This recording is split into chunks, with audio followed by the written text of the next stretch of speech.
ಅಸ್ಸಲಾಮುಅಲೈಕುಂ. ಹೇಗಿದ್ದೀರಾ ಎಲ್ಲರೂ? ಚೆನ್ನಾಗಿದ್ದೀನಿ. ಇವತ್ತು ನಾನು ಕ್ವಶನ್ಸ್ಗೆ ಆನ್ಸರ್ ಮಾಡೋಕ್ಕಂತ ಬಂದಿದ್ದೀನಿ.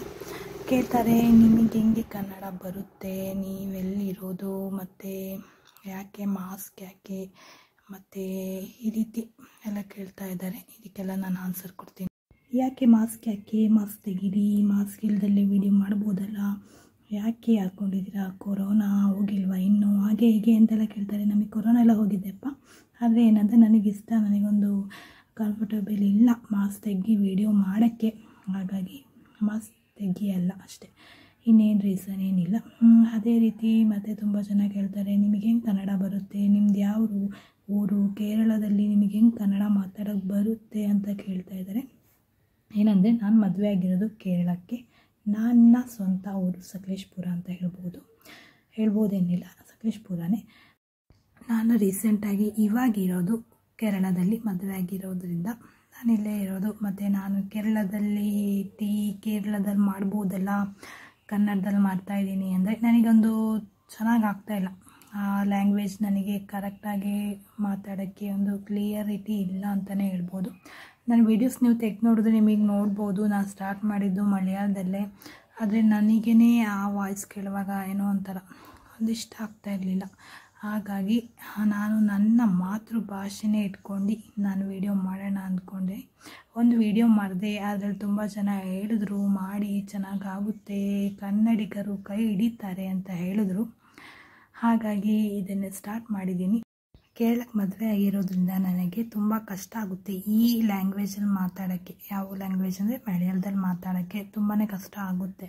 ಅದು ಸಾಮಾನ್ಯ ಈ ರೀತಿ ಆಗಿದ್ದವರಿಗೆ ಅನುಭವ ಇರುತ್ತೆ, ಯಾಕಂದರೆ ತುಂಬ ಕಷ್ಟ ಆಗುತ್ತೆ. ಮತ್ತು ಇಲ್ಲಿ ಭಾಷೆ ಕಲಿತು ಬರಬೇಕು. ಮತ್ತು ನಾವು ಇವಾಗ ಬೇರೆ ಊರಿಂದ ಬಂದು ಇನ್ನೊಂದು ಊರಿಗೆ ಬಂದು ಮಾತಾಡುವಾಗ ಹೆಚ್ಚು ಕಮ್ಮಿ ಇರುತ್ತೆ, ಅದು ನಮಗೆ ಚೆನ್ನಾಗಿ ಗೊತ್ತಾಗುತ್ತೆ. ಆ ರೀತಿಯೇ, ಹಾಗಾಗಿ ಕ್ಲಿಯರಿಟಿಯೂ ಇಲ್ಲ, ಚೆನ್ನಾಗಿ ಆಗ್ತಾನೂ ಇರಲಿಲ್ಲ. ಜಸ್ಟ್ ಹಾಗಾಗಿ ಕನ್ನಡದಲ್ಲಿ ವಿಡಿಯೋ ಮಾಡಿದ್ರೆ ಚೆನ್ನಾಗಾಗುತ್ತೆ ಅಂತ ಹೇಳಿ ಸ್ಟಾರ್ಟ್ ಮಾಡಿದ್ದೀನಿ.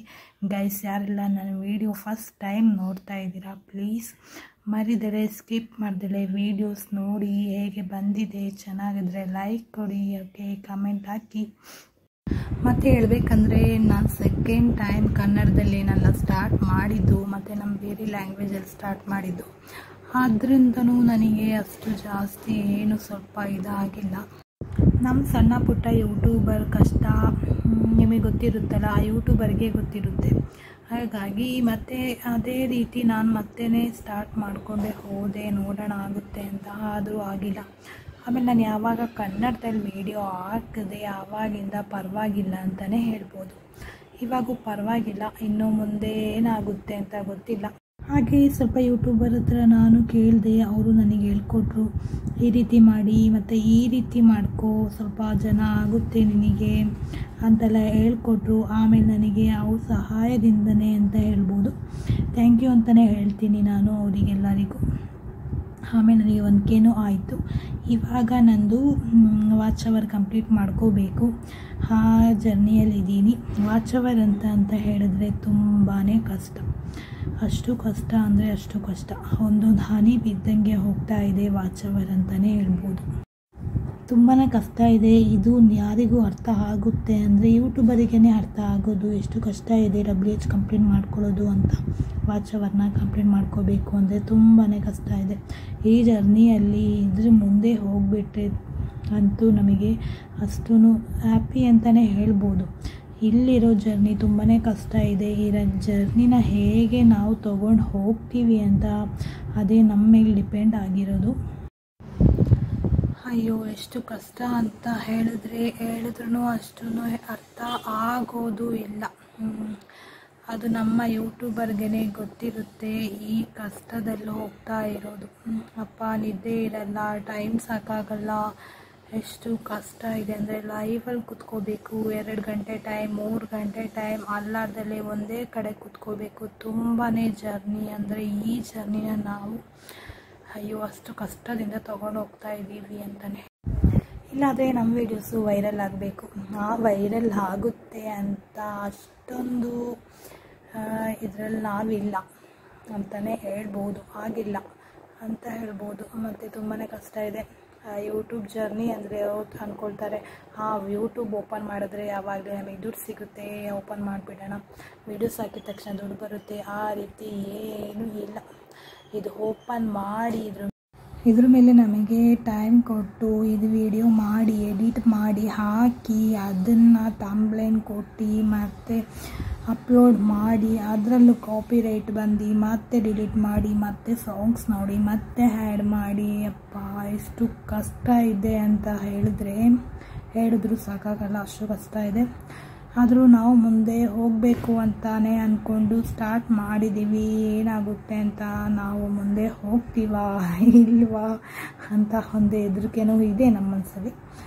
ಸಣ್ಣ ಪುಟ್ಟ ಯೂಟ್ಯೂಬರಿಗೆಲ್ಲ ಗೊತ್ತಿರ್ಬೋದು, ನಾನು ಅಷ್ಟೇ ಸಣ್ಣ ಪುಟ್ಟ ಯೂಟ್ಯೂಬರ್ ಅಂತಲೇ ಹೇಳ್ಕೊಳ್ತೀನಿ. ಏನೆಲ್ಲ ಆಗ್ಬೋದು ಅಂತ. ನನಗೆ ಒಂದೊಂದು ವೀಡಿಯೋನ 3 ಸತಿ ಅಪ್ಲೋಡ್ ಮಾಡಿದ್ದೀನಿ ನಾನು, ಅದನ್ನು ಕೂಡ ಯೂಟ್ಯೂಬರ್ ಡಿಲೀಟ್ ಮಾಡಿದ್ದಾರೆ. ಯಾಕಂತ ಗೊತ್ತಿಲ್ಲ, ಮಕ್ಕಳು ಇರೋ ವೀಡಿಯೋಸ್ ಆಗಿರುತ್ತೆ ನಾನು ಹಾಕಿರೋದು. ಮತ್ತು ಅದು ಸ್ಕೂಲ್ ಡೇದು ಮತ್ತು ಆ್ಯನ್ಯುವಲ್ ಡೇ ವೀಡಿಯೋಸ್ ಆಗಿರುತ್ತೆ. ಅದರಲ್ಲೂ ಕೂಡ ಏನಿದೆ ಅಂತ ಗೊತ್ತಿಲ್ಲ, ಅದನ್ನು ಕೂಡ ಯೂಟ್ಯೂಬರ್ ಡಿಲೀಟ್ ಮಾಡಿದ್ದಾರೆ. ನಾವು ಅಂದ್ಕೊಂಡಿದ್ದ ಥರ ಸುಲಭ ಏನಲ್ಲ ಯೂಟ್ಯೂಬ್, ತುಂಬಾ ಕಷ್ಟ ಇದೆ. ಅವ್ರದ್ದು ರೂಲ್ಸ್ ರೆಗ್ಯುಲೇಷನ್ಸ್ನ ನಾವು ಫಾಲೋ ಮಾಡ್ಕೊಂಡು ಹೋದ್ರೇ ನಾವು ಯೂಟ್ಯೂಬಲ್ಲಿ ಸ್ಟೇ ಆಗಿರೋಕ್ಕೆ ಆಗುತ್ತೆ ಅಂತ ನಾನು ಹೇಳ್ತೀನಿ. ಮತ್ತು ಈ ಕಾಪಿರೈಟು ಸ್ಟ್ರೈಕು ಅಪ್ಪ ತುಂಬಾ ಹೆದರಿಕೆ ಆಗುತ್ತೆ. ಮಕ್ಳಿನ ವಿಡಿಯೋ ಹಾಕಿದ್ರೂ ಎಲ್ಲದಕ್ಕೂ EWH 1K ಇದೆಲ್ಲ ಜರ್ನಿ ಇದೆಯಲ್ಲ, ಅಷ್ಟೂ ಕಷ್ಟವೂ ಇದೆ ಮತ್ತು ಹ್ಯಾಪಿನೂ ಇದೆ.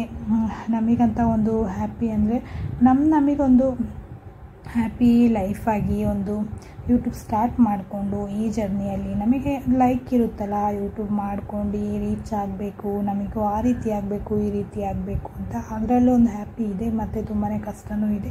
ನಾವು ಅಂದ್ಕೊಂಡ ರೀತಿ ಏನಲ್ಲ, ನಾವು ಅಂದ್ಕೊಂಡಿದ್ದೇ ಬೇರೆ, ಇದರಲ್ಲಿ ಕಾಲಿಟ್ಟ ಮೇಲೆ ಗೊತ್ತಾಗಿದ್ದು ಇದರಲ್ಲಿ ಇರೋದೇ ಬೇರೆ ಅಂತ. ಅಯ್ಯೋ ತುಂಬಾ ಕಷ್ಟ ಇದೆ.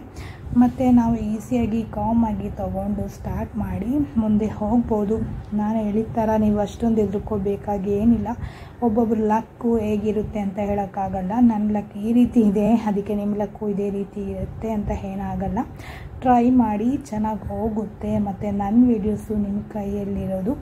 ಪ್ಲೀಸ್ ಎಲ್ಲರೂ ಸ್ಕಿಪ್ ಮಾಡ್ದಲೇ ವೀಡಿಯೋಸ್ ನೋಡಿ, ಹೊಸಬ್ರಿದ್ರೆ ಸಬ್ಸ್ಕ್ರೈಬ್ ಆಗಿ. ಮತ್ತು ಓಕೆ ಬಾಯ್.